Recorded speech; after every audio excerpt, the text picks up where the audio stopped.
Hello everybody, my name's John Dennis, the Mayor of the City of West Lafayette, and with me is my Utility Director, Dave Henderson, and I would like to welcome you to another entertaining and exciting episode of Fun with the Mayor. Hi, my name's John Dennis, the Mayor of the City of West Lafayette, and welcome to Fun with the Mayor. Today we have a special guest for our Fun with the Mayor segment. It's Mr. Dave Henderson, our superintendent of our wastewater treatment utility, or as we now call it, our water reclamation facility. Dave, thank you so much for joining us here today. Oh, my pleasure. You know, a lot of times when I'm out there in the community, people often ask a lot of questions about what exactly our utility is. So, real briefly, what are we here for and what goes on here?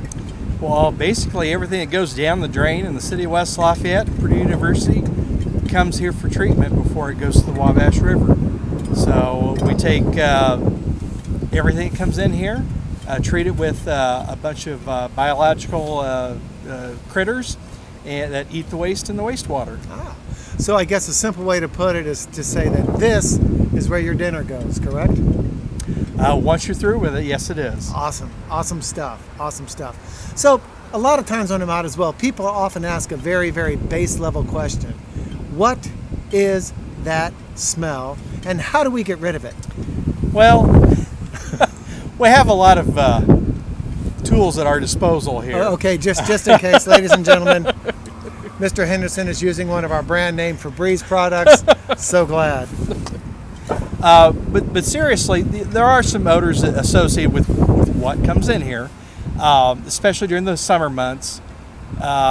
Between storms to flush out the pipes in the combination sewer system, things can settle out, cause some odors, and that'll come up through the storm inlets that are attached to the pipes that carry the sanitary wastewater.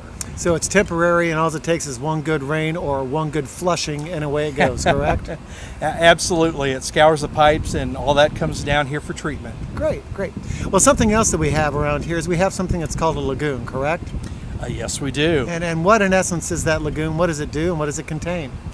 Well, the lagoon is about a 3.5 million gallon storage area for solids that have been treated in our digesters. Okay, now we're using a lot of technical terms for stuff that we generally know as human waste, correct? Yes, the human waste, once they're treated. All right, or what my daughter used to call it, GAC, right?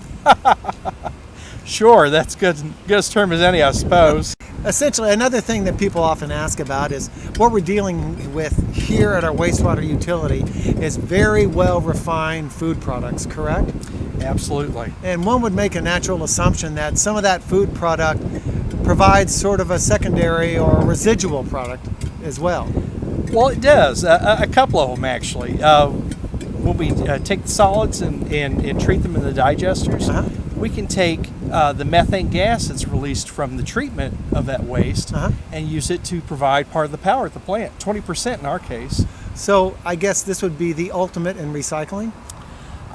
Actually, it is. It's probably the first green job that's been out there.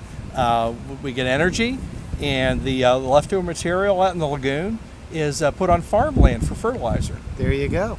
From brown to green. There you go. Good stuff. How about something else? Like, how about, is there any sort of plant life or anything like that that would basically be a natural byproduct? This is the home of the volunteer tomato.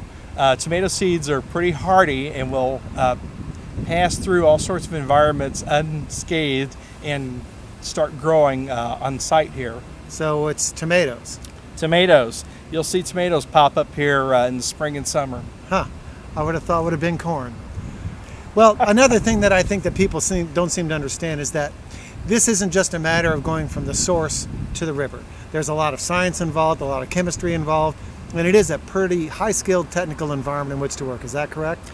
It is. The tanks we're sitting on here were built in 1958, and the wastewater treatment has changed a lot in the ensuing decades. We've it's become a much more technical job.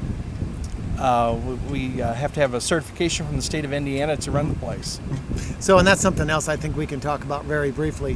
This isn't just a matter of us making a decision based upon our own personal desires to keep our waterways and public bodies of water clean. It's also something that we're required to do by the state and by the feds. Is that correct? Yes, it is. It's the right thing to do, but we're also required to do it. Okay, very good. All right, ladies and gentlemen, there you've heard it right from the source. Superintendent Dave Henderson talking due with you from our wastewater treatment utility. This is Mayor John Dennis having fun with the mayor and signing off. Thanks, Dave.